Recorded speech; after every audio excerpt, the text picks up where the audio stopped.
This man faked his own death so he could collect millions in life insurance money, then spent years hiding under another man's identity, and somehow convinced his wife that he was a secret CIA operative the entire time. And is sentenced to 14 years behind bars for faking his own death. Prosecutors say Jose Lantigua out in Venezuela to escape financial burdens. His name was Jose. Jose was a millionaire furniture store owner. He owned a chain of discount furniture stores, starred in all of his own commercials, and had become a local celebrity. The kind of businessman everyone in town recognized. Life looked perfect from the outside. Then he met Daphne.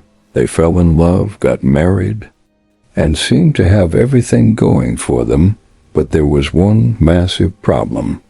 Jose wasn't actually rich behind the scenes. His furniture stores were losing money, debt was piling up, and despite the successful image he projected, he was more than $1 million in debt. It's like we were one beautiful, big, happy family. Instead of admitting the truth, Jose decided it would be easier to disappear. For years he had told people wild stories about being former military special operations, and even having ties to the CIA. None of it was true. But Daphne believed every word. Then one day, Jose sat her down and delivered devastating news. He claimed he was dying from mad cow disease. According to Jose, he had contracted the disease decades earlier, while on a classified mission where he supposedly lived with a tribe that ate raw monkey brains. He has me in his arms and he says, "I have something I have to tell you. I have CJD," and I didn't even know what CJD was. And he explained that it was a brain disease and that there was no cure for it. Nothing could be done, and that he had maybe 6 months to live. And I remember I started bawling because we'd only been married for a short time, and now I think he's dying and that I'm only going to have 6 more months with him. Jose told her he only had months to live, but there was hope. An experimental treatment in Colombia might save him. Family members were informed. Everyone mourned, and Jose flew to Colombia. Red flag that we had was the fact that Mr. Lantigua was apparently an affluent individual, had actually traveled to Venezuela, a country that was basically in a civil war, to obtain medical treatment. But the real plan had nothing to do with treatment. Jose had arranged for a doctor to create fake death records and fake cremation documents so he could legally die and start over with a clean slate. The plan collapsed when the doctor backed out at the last minute, so Jose returned home and came up with something even crazier. Down and said, "I needed to let you know that all that stuff I told you about the CJD was a lie."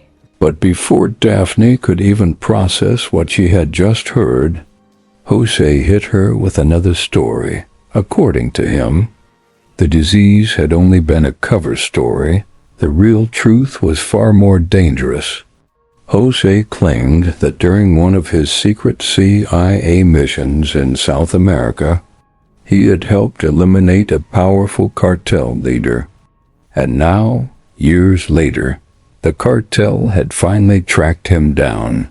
He told Daphne that both of their lives were in danger, that the cartel was coming for them, and that there was only one way to protect their family.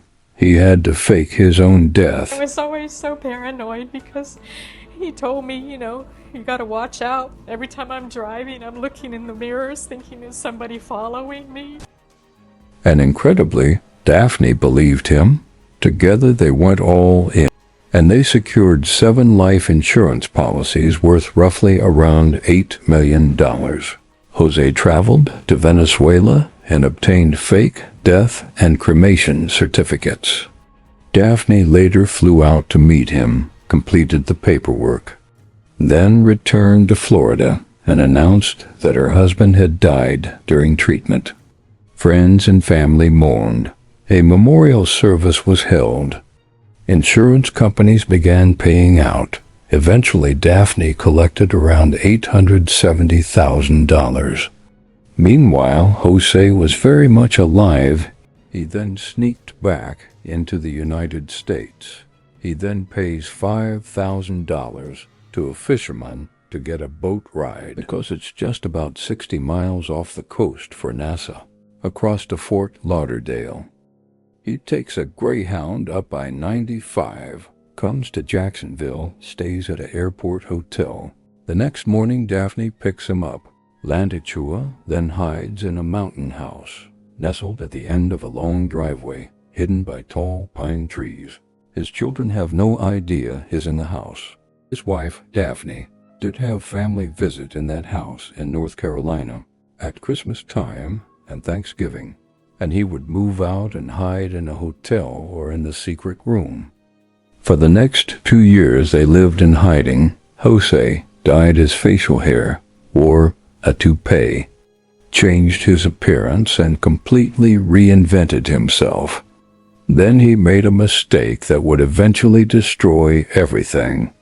He stole the identity of a real man named Ernest Wills. Using that stolen identity, Jose obtained a North Carolina driver's license and began living as Ernest full-time. He makes a dreadful mistake. He even applied for a passport under the fake name.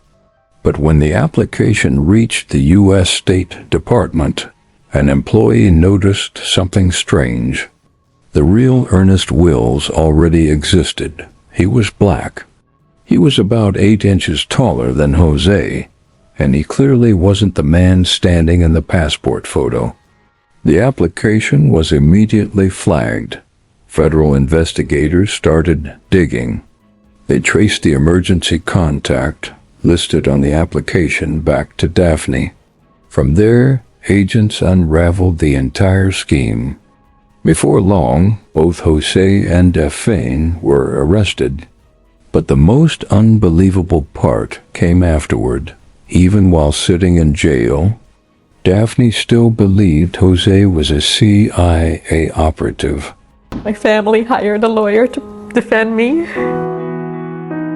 And I sat with him for 3 hours, and I told him everything. And he kept telling me, he said, "Daphne, that's all a lie. You were duped." And I'm like, "No, it's the truth, and you'll see, because the government's going to expose it and tell the truth. It's all the truth."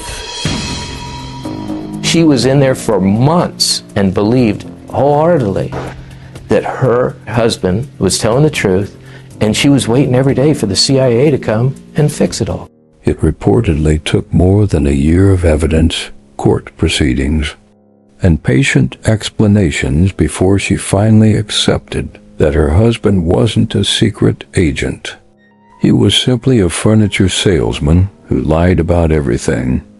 Daphne eventually accepted a plea deal and received 5 years of probation.